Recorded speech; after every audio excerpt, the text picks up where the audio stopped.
শুনানিতে আমরা যে কথা বলার চেষ্টা করেছি, এক, গণভোটের প্রশ্নটাকে চ্যালেঞ্জ করেছেন। তো গণভোট তো হয়ে গেছে, প্রশ্নের উপর তো মানুষ মতামত দিয়ে দিয়েছে।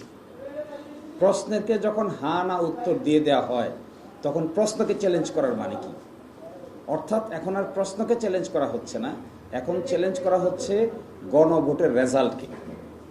যদিও বলছেন গণভোটের প্রশ্নকে, কিন্তু প্রশ্ন তো প্রশ্নের জায়গায় নাই, প্রশ্ন ইতোমধ্যে ফলাফলের জায়গায় চলে এসেছে, অর্থাৎ ফলাফলকেই চ্যালেঞ্জ করেছেন। আমরা আদালতে প্রশ্ন তুলেছি যে 10 দিন অপেক্ষা করে পার্লামেন্ট যদি এই সিদ্ধান্ত নেয় তাহলে আদালতের তার হস্তক্ষেপ করার কোনো প্রয়োজন নাই, মাত্র তো 10 দিন। আগে যেহেতু করা হয়নি, নভেম্বর মাসে আদেশ হয়েছে, ডিসেম্বর মাস, জানুয়ারি মাস, ফেব্রুয়ারি মাস, এটা মার্চ মাস যাচ্ছে, এতদিন যদি এটা চ্যালেঞ্জ করার প্রয়োজন না হলো তাহলে 12 তারিখ পর্যন্ত অপেক্ষা করতে এখানে অসুবিধাটা কোথায়? এগুলোর আসলে কোনো সুনির্দিষ্ট উত্তর দিতে পারে নাই। এটা একটা পলিটিক্যাল কোয়েশ্চেন।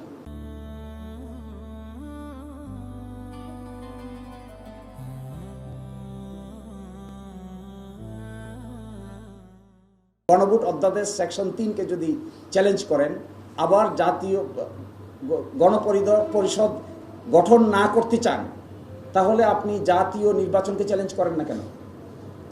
জাতীয় নির্বাচন ঠিক থাকবে কিন্তু গণভোট ঠিক থাকবে না, জাতীয় নির্বাচনের ফলাফল ঠিক থাকবে কিন্তু গণপরিষদ গঠন করা যাবে না। এর অর্থ যেটি বোঝা যাচ্ছে, দিস টু রিট পিটিশনস আর calculative and politically motivated writ petitions. এগুলো কোনো না কোনো জায়গা থেকে কেউ না কেউ একটা ডিজাইনকে ইমপ্লিমেন্ট করার জন্য সুনির্দিষ্টভাবে কিছু আইনজীবীকে ম্যানেজ করে they have taken this initiative.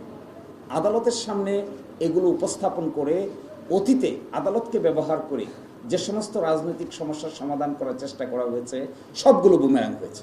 এই কমিশনের আলোকে বাংলাদেশের হাইকোর্টে 2 সেট বিচারক অ্যাপয়েন্টেড হয়েছে। তার মধ্যে আজকে যিনি জুনিয়র বিচারক ছিলেন তিনিও এই আইনের অধীনেই নিয়োগপ্রাপ্ত বিচারক। অভ্যুত্থান যদি না থাকে, সরকার যদি না থাকে, জুলাই সনদ বাস্তবায়ন অধ্যাদেশ যদি না থাকে, গণভোট যদি না থাকে, তাহলে ওই মাননীয় বিচারক কিভাবে থাকবে? যারা বলছেন গণভোট বাতিল হবে, তারা বলছেন না কেন জাতীয় নির্বাচনও বাতিল হবে? যদি পুরোটাই বাতিল হতে হয় তাহলে why not the national election? Why only the গণভোট? ওয়াই অনলি দি জুলাই সনদ বাস্তবায়ন আদেশ? মাঝখানে আরও 135টা অর্ডিন্যান্স হয়েছে, সেগুলো বাদ যাক, সবই বাদ যাক, ফ্রেশে শুরু করেই আবার আমরা ঘুরে 5ই আগস্টের আমরা আদালতে এই কথা বলেছি, যদি তাই বলতে চান তাহলে সব বাদ দেন, let us go back before 5th August. আমি দেখেছি এখানে, what is my experience, to my experience, আমরা এখানে দেখেছি আদালতে যারা এই মামলা মোকদ্দমাগুলো মুভ করছেন তাদেরকে জিজ্ঞাসা করলে তারা বলেন ক্লায়েন্টের ইনস্ট্রাকশন। পরবর্তী প্রশ্ন, ক্লায়েন্টকে?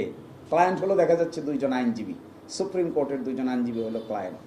তারা কোন প্রেক্ষাপটে এখানে এসেছেন প্রশ্ন জিজ্ঞেস করলে বলেন যে আমাদের ক্লায়েন্ট আমাদেরকে ইনস্ট্রাকশন দিয়েছে।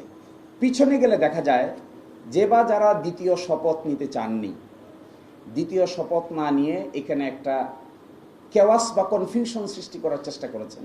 জুলাই সনদ সংবিধান সংস্কার বাস্তবায়ন আদেশের পিছন দিকে যে শপথ আছে এটা নিতে চাননি কিংবা নেননি, they are the ultimate people who are backing this law.